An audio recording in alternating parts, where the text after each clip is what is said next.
Asturias, en la Alta Edad Media, vivía en el silencio, alejada de las principales corrientes culturales. Se reservó para el arte gracias a su agreste ubicación, ceñida entre las montañas y el mar. Su condición de límite septentrional de la península ibérica la convirtió en meta y santuario de todos aquellos que escapaban de las convulsiones que sufría aquella Europa incipiente. Solo así se explica cómo de prácticamente la nada emergiera un arte tan original, sincrético y armónico como el prerrománico asturiano.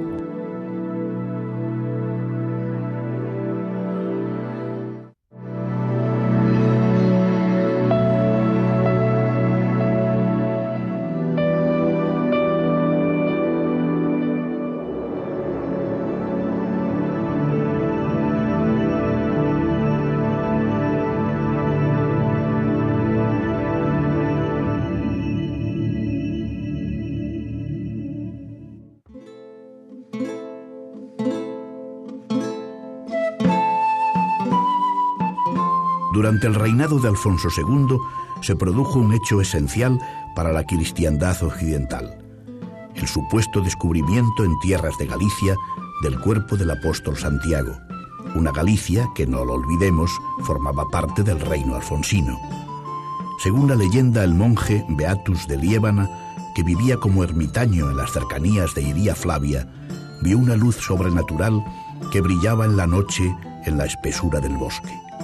Fue avisado el obispo de la diócesis, que ordenó excavar en el lugar del prodigio, hallándose un tosco sarcófago de mármol con lo que parecía ser el cuerpo de Santiago. Fuera este el ocupante o el hereje prisciliano, es cuestión que no nos atañe.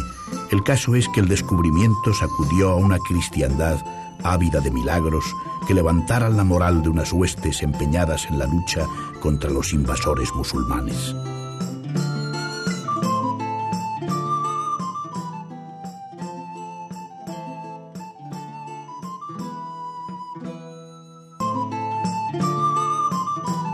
Es pues el mérito inicial del camino jacobeo de este modesto monarca asturiano. Por mucho que la historia olvide su obra, los restos del sepulcro del obispo Teodomiro, amigo y colaborador del rey Casto, encontrados en las excavaciones arqueológicas de la Seo compostelana, avalan este trozo de gloria que por extensión corresponde a todos los asturianos.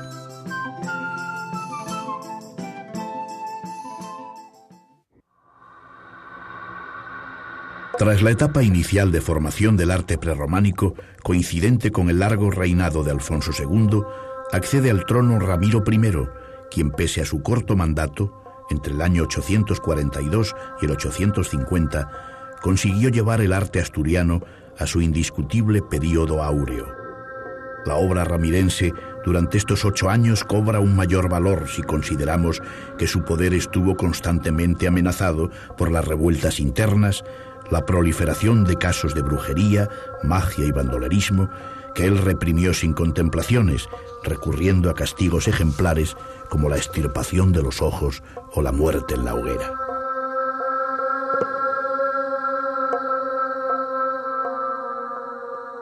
Por si ello fuera poco, Asturias se vio amenazada por las incursiones de los normandos, a los que derrotó en Gijón y Finisterre.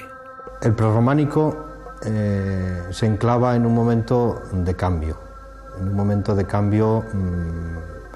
bestial y profundo, ¿no?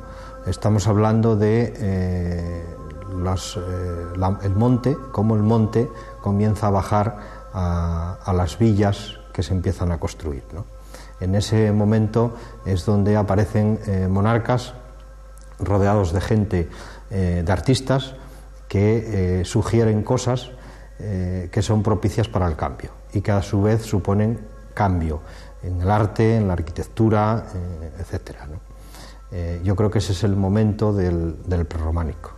Es un momento en que el monte desaparece como tal, como habitáculo de los astures, y los reyes quieren instaurar un nuevo modelo entre comillas, ¿no? A imitación de, se decía entonces, del modelo gótico, del modelo toledano, ¿no? Y en ese momento pues aparecen estas obras que yo creo que no son producto y no son consecuencia de los reyes.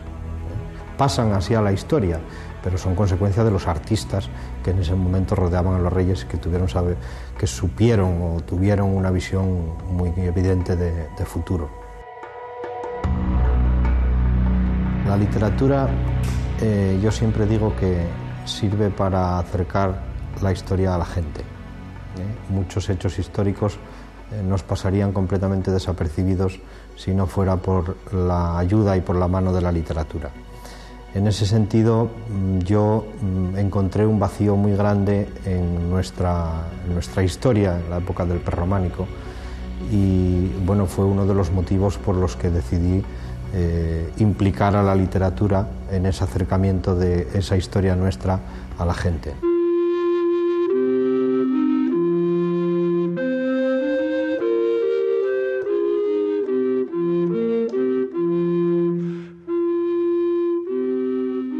En el Palacio de Santa María del Naranco se podría decir que el arte asturiano cambia el modesto y elegante traje talar de la época del rey Casto por un vestido de fiesta.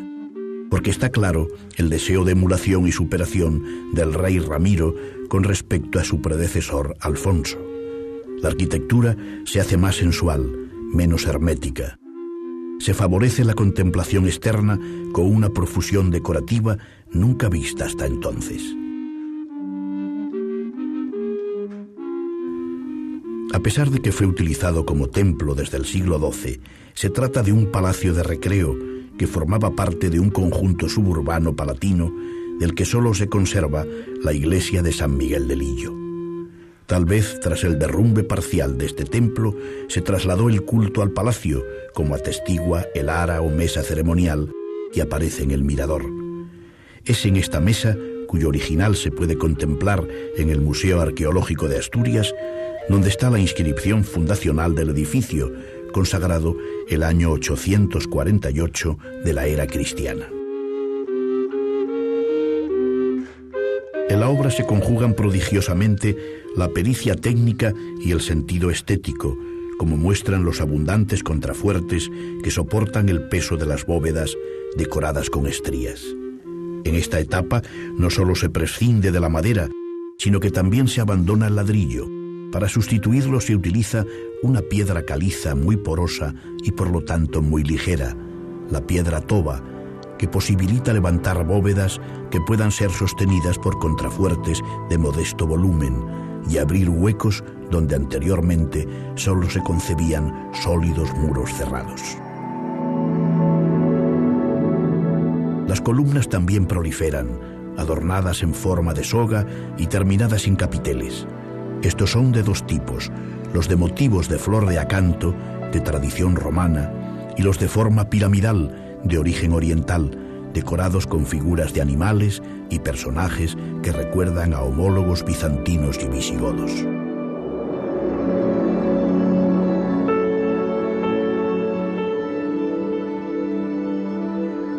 Las ventanas rectangulares se sustituyen por arquerías que aparecen profusamente ornamentadas.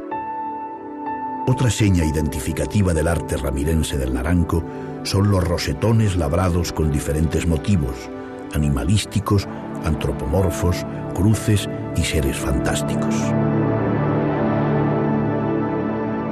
Forman un rico repertorio cuyo origen no ha podido ser establecido de manera fidedigna, pero que recuerda a la ornamentación de los tejidos de lujo de procedencia oriental, persa, sasánida y bizantina, algunos motivos utilizados en la orfebrería y en los marfiles tardoantiguos, así como algunas iconografías de procedencia omeya. Otra de las características innovadoras del período ramirense es la altura de las construcciones, que no alcanzará un desarrollo comparable hasta el gótico. Santa María del Naranco se divide en dos niveles. El inferior, a modo de cripta, está flanqueado por dos estancias con acceso a una habitación semisubterránea de función desconocida. Se ha especulado con la posibilidad de que fueran unos baños higiénicos o incluso un espacio destinado a un culto pagano relacionado con el agua.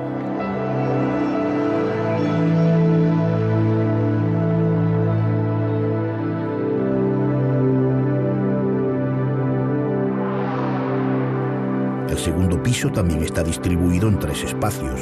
El central, como su parejo en el primer piso, está cubierto con arcos fajones. En sus extremos, 2 miradores con ventana triple, que se reproduce en miniatura en la parte superior de la fachada, decorada con medallones, con animales fantásticos inscritos en su interior. También hay representaciones de distintos personajes de la sociedad de la época, hombres de armas y clérigos que ofrecen a la iglesia los frutos de la tierra, representando junto con la cruz los pilares del reino asturiano.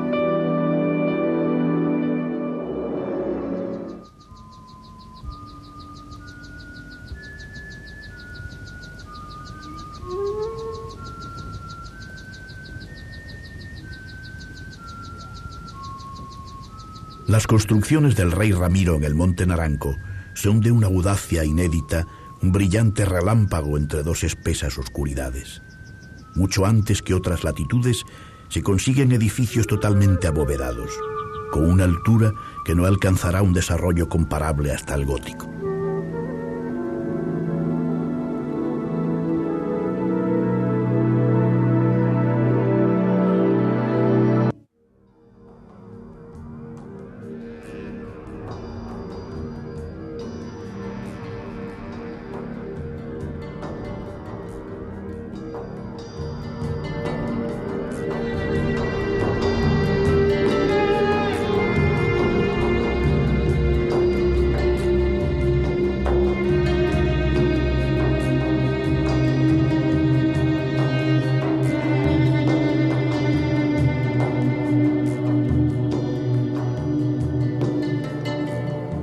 Muy cerca del Palacio del Naranco está la iglesia de San Miguel de Lillo, consagrada por Ramiro I el año 848, según la inscripción que figura en el ara de Santa María, que originalmente estaba en este templo.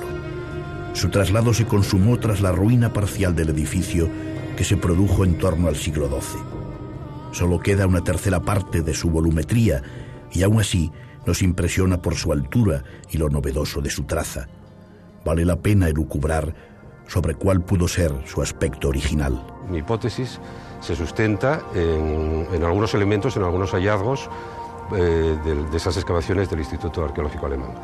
Concretamente, en un resto de contrafuerte por el lado norte, de contrafuerte y de cimiento de contrafuerte, otro resto de cimiento de contrafuerte por el lado sur, un poco desplazado, pero bueno, posiblemente ese desplazamiento sea motivado por la propia ruina del edificio, el desplazamiento general del edificio, y un resto en el extremo del este, cerca del arroyo, que permite ubicar el final, el muro final del conjunto. Sobre estos hallazgos y también sobre unos dibujos que realizó a mediados del siglo XIX Jerónimo de la Gándara, que vino aquí con un equipo de dibujantes para hacer los levantamientos que luego figuraron en el libro Monumentos Históricos de España. Jerónimo de la Gándara todavía en aquel momento pudo ver restos del arranque, digamos, del segundo arco, algo que hoy o está incluido en los muros del ábside añadido o ha desaparecido, pero él lo dibuja con precisión. Y digamos que con esta secuencia de elementos, el segundo arco más el contrafuerte del lado norte, se puede hacer la hipótesis de cuáles serían los ejes estructurales del edificio. Son ejes que más o menos van a una distancia de 2,40 metros y digamos, así tendríamos la secuencia de los 5 ejes estructurales de la parte central, dejando a salvo lo que es el limafronte, la cabecera y los pies de la iglesia.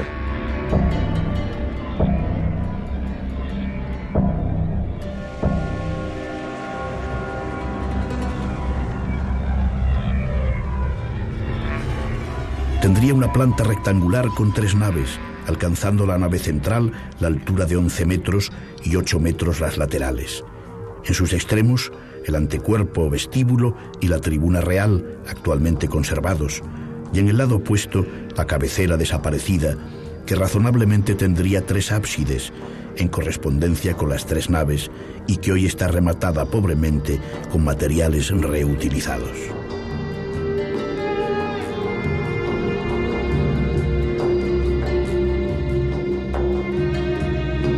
La metrología que traduce las medidas antiguas nos ofrece una interpretación empírica que explica la regularidad de proporciones de los edificios prerrománicos. El conjunto de medidas exteriores del edificio parte de un conocimiento de la metrología romana, fundamentalmente a partir de medidas, es decir, hay que hacer una traducción, ¿no? Digámoslo así, de las medidas metrológicas que se están utilizando ahora nosotros, que medimos un edificio, en absoluto son aleatorias, es decir, podemos traducirlas perfectamente al sistema romano de medidas. Un actus en el sistema meteorológico romano mide 120 pies. Santa María de Naranco mide 60 pies, es decir, que mide medio actus, lo que equivale a 6 decempedas. Y después podemos ir traduciendo hasta medidas de 60 pies, ¿no? El pie tiene entre 31, 32 y 33 centímetros. Lo que tenemos también es un módulo de medidas, ¿no? El módulo en la arquitectura asturiana estaría marcado por la altura del pilar. Como todas las medidas están sujetas a un sistema proporcional, si se parte de una medida exterior exacta y sus divisiones metrológicas también exactas, entonces es perfectamente compatible el uso de la altura del pilar en las iglesias asturianas como elemento que mide, que responde a 1/3 de la altura total de la iglesia y a 1/3 también del ancho total de la iglesia, con lo cual lo que tenemos es una perfecta conjunción armónica, ¿no?, en el volumen de una iglesia asturiana.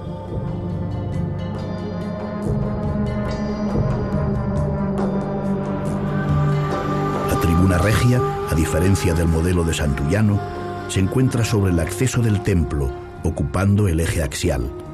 En la entrada hay un elemento característico, la reproducción duplicada de un marfil en el que el cónsul romano Aerobindus aparece inaugurando unos juegos circenses.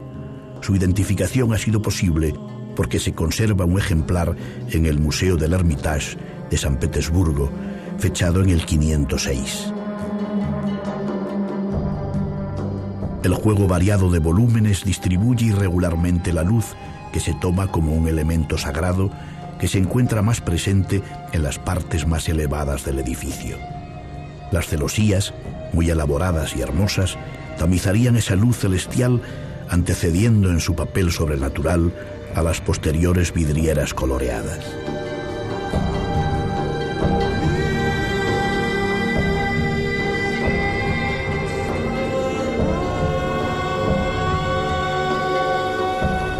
Todo el templo estaba decorado con pinturas al fresco, de las que quedan pocos fragmentos. El más característico reproduce por vez primera en el arte asturiano una figura humana que parece tocar un instrumento de cuerda semejante a un laúd.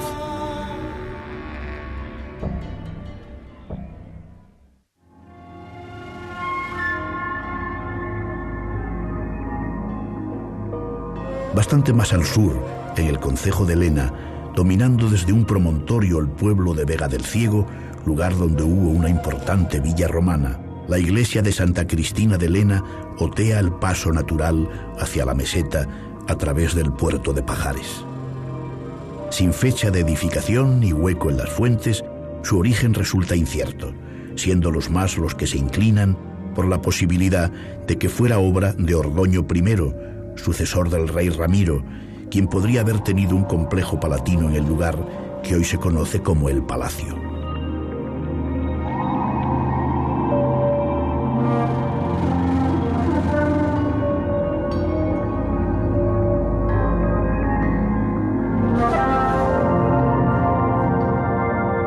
Santa Cristina, pues, sería su capilla real, tal como sugiere su tribuna.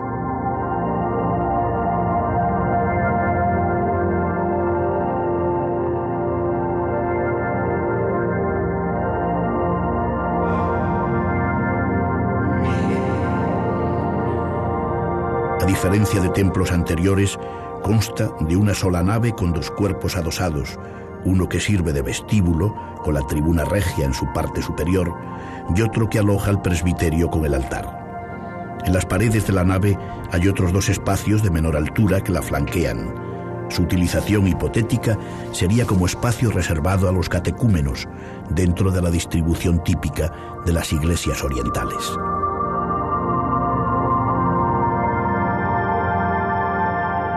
Tiene elementos derivados de Santa María del Naranco, como los arcos fajones, las columnas hogueadas y los medallones.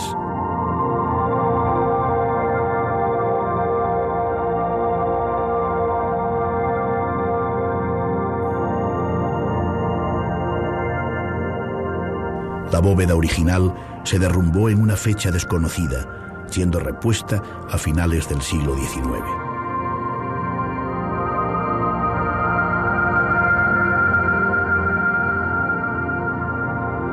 Lo más característico de este templo es su cabecera, que avanza hacia la nave y está más elevada que ella, limitada por un iconostasio que se cierra con un bello cancel visigodo, elementos inéditos en todo el período, que servían para limitar jerárquicamente los espacios de culto y dar un mayor misterio a ciertos momentos del ritual.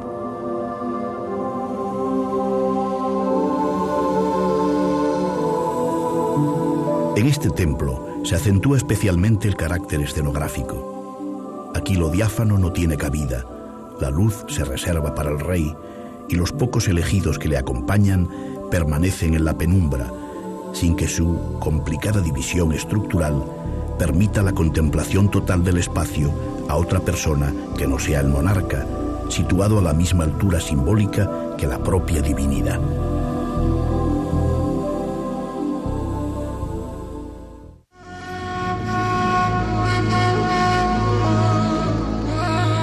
Durante los 44 años de reinado de Alfonso III, la monarquía asturiana alcanzaría su máxima extensión territorial, fijando su frontera sur en el río Duero, lo que le haría merecedor del sobrenombre de El Magno.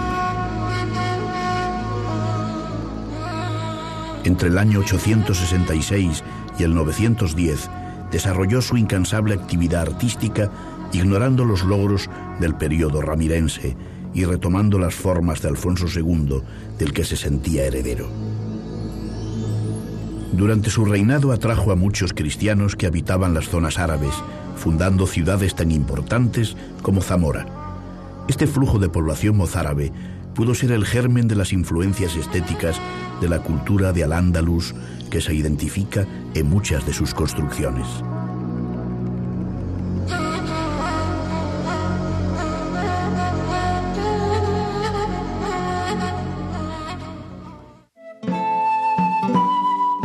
En Oviedo construyó su fortaleza y muralla, hoy desaparecidas, y una fuente pública, la Foncalada, que pese a estar ahogada por los edificios de la ciudad moderna, constituye un testimonio único en España de urbanismo altomedieval al servicio del pueblo.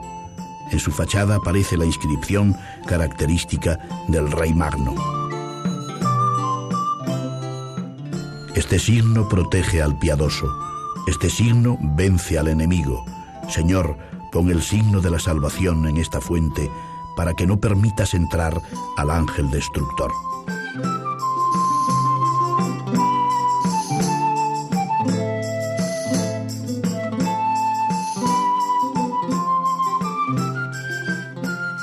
También encargaría la obra más notable de la orfebrería asturiana, la Cruz de la Victoria, fechada en el 908, como reza su inscripción, justamente un siglo después que la Cruz de los Ángeles.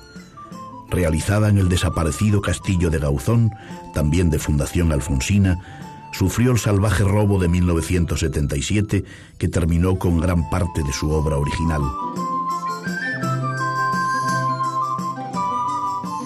Es una cruz latina con un disco central ornada con una inusitada riqueza que alterna cristales de roca, cabujones, esmaltes, motivos florales y 3 figuras, un pez, un ave y un cuadrúpedo. En el reverso menos decorado aparece una inscripción en relieve. Permanezca esto complacientemente en honor de Dios, que ofrecen los servidores de Cristo, Alfonso príncipe y Jimena reina. Quien quiera que arrebatara este don nuestro, perezca por el rayo divino. Esta obra se terminó y concedió a San Salvador obetense. Este signo protege al piadoso. Este signo vence al enemigo. Y se fabricó en el castillo de Gauzón en el año 42 de nuestro reinado, transcurriendo la era 946, correspondiente al año 908. Un hijo de Alfonso III, Fruela II, en vida de su padre, donaría también a la catedral la incomparable Caja de las Ágatas, un lujoso relicario fechado en el año 910. Aquí la influencia mozárabe es clara, aunque también aparece en la tapa una pieza reaprovechada de procedencia carolingia. Tenía 200 piedras, de las que solo quedan unas pocas originales.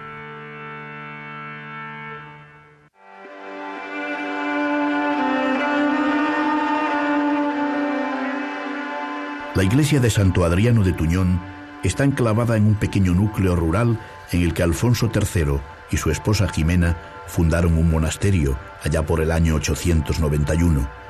El templo está dedicado a Adriano, un militar romano martirizado por su fe cristiana. En la consagración del templo participaron los obispos de Oviedo, Iria Flavia, Coímbra y Astorga.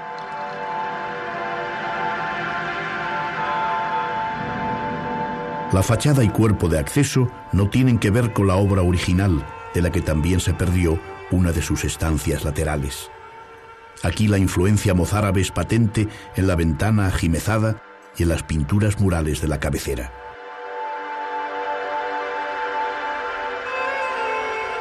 En ellas aparecen representadas almenas escalonadas de origen árabe y la imagen del sol y la luna, o lo que para algunos autores son dos soles que flanquean una cruz, como representación simbólica de la luz como elemento divino en su traslación desde la aurora al ocaso. Las dos ventanas, ahora hornacinas, en la nave principal de Santa María del Naranco están fuera de la composición general del edificio.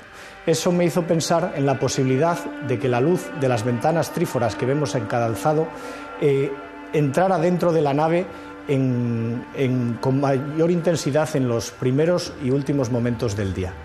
A partir de ahí empecé a estudiar el resto del prerrománico y me planteé la posibilidad de que todas las cámaras suprasidiales estuvieran abiertas al interior de la nave. Y entonces esta que tengo detrás, que hasta este momento era una excepción que siempre se quiso cerrar y que aparece en muchos libros, incluso dibujada sin la ventana que ven detrás de mí, pasó a ser, bajo mi punto de vista, la única que permanece en su uso y posición inicial. De este modo, la situación absolutamente jerarquizada de la sociedad que se vivía en aquellos años aparecía representada no solo en los códices en las que el pueblo, el monarca, los ángeles aparecían en distintos estratos, sino que se veía también como una regla de composición dentro de la propia arquitectura. De este modo, había una persona, el oficiante, que estaba en la situación más directa con la entrada de luz del oriente en el momento de la Eucaristía, que, como digo, era el oficiante. Después estaba el pueblo y en un plano superior, gracias a esta ventana que lo comunicaba también con la luz de oriente, el rey, en los momentos que podía acceder a una de estas iglesias, se situaba en ese nivel superior, pero por encima de él aún aparecía el claristorio como referencia a la luz divina.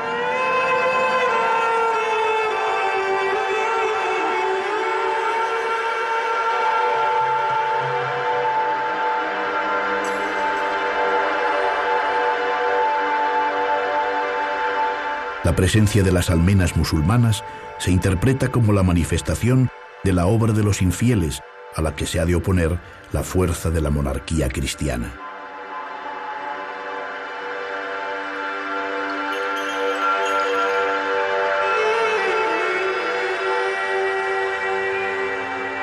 El edificio responde al esquema ya conocido de 3 naves, con la central de doble ancho que las laterales y cabecera tripartita.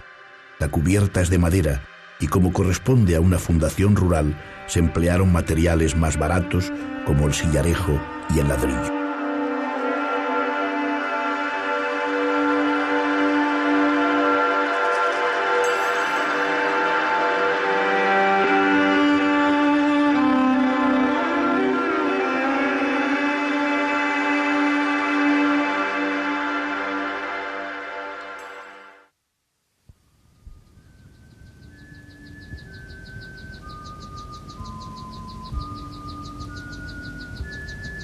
En el valle de Boides, situado en el concejo de Villaviciosa, se encuentra el edificio que puede considerarse el canto del cisne del arte asturiano, San Salvador de Valdedios, conocido popularmente como el Conventín.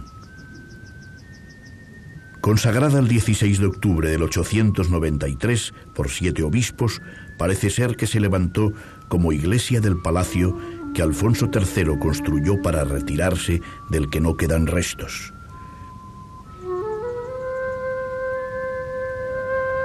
Una larga inscripción con una bella oración, al parecer obra del monarca, acompaña la noticia de la consagración. Seas amparador del mísero, asistas por tus méritos al bueno, con la clemencia con que sobresales, sé tú amparador del mísero. A mí mismo, en verdad, crueles me atenazan las caídas mortales del alma y me hieren las culpas, a mí mismo, en verdad, crueles.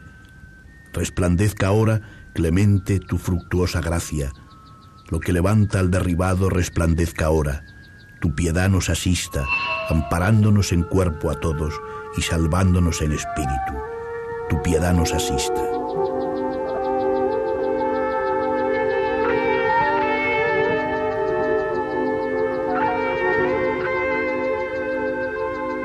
La iglesia tiene planta basilical con 3 naves, carece de crucero y tiene una cabecera triple. La capilla central dedicada al Salvador y las laterales a Santiago y San Juan Bautista. Las naves están separadas por arcos de medio punto, apoyados en pilares.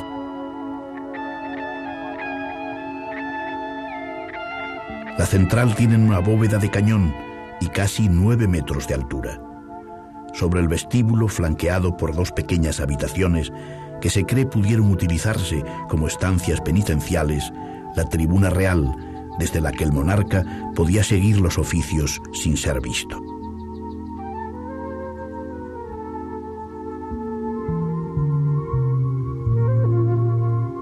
Se utilizó el sillarejo para las paredes y el sillar en las esquinas, y para el armonioso pórtico añadido en uno de los lados del templo que luce una hermosa celosía de origen mozárabe. En la fachada destaca la ventana ajimezada rematada con un alfiz, sobre el que aparece el relieve pétreo de la Cruz de la Victoria. En el ábside aparecen 2 tipos de ventanas, con los arabizantes alfices y arcos de herradura.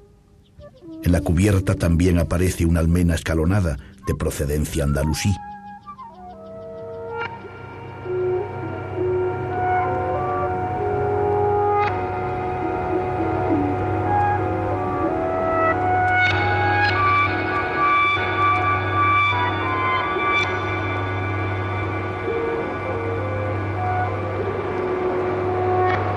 El templo tiene algunos restos de pintura mural que recuerdan a Santullano, motivos geométricos, vegetales, arquitectónicos y cruces, todos ellos bastante deteriorados.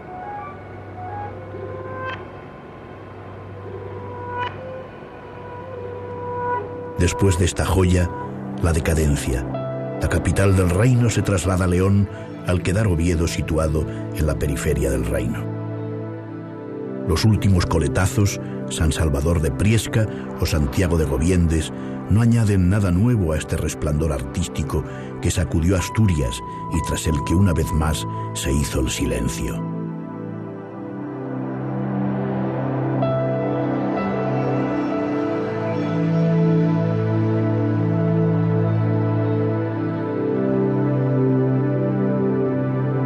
Los reyes asturianos nos dejaron un rico legado escrito en piedra, una idea de proporción, un número.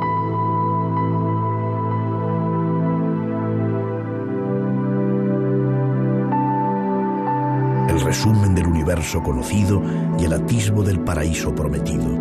La Jerusalén celestial, descanso de los justos que se acogen bajo la protección de la cruz.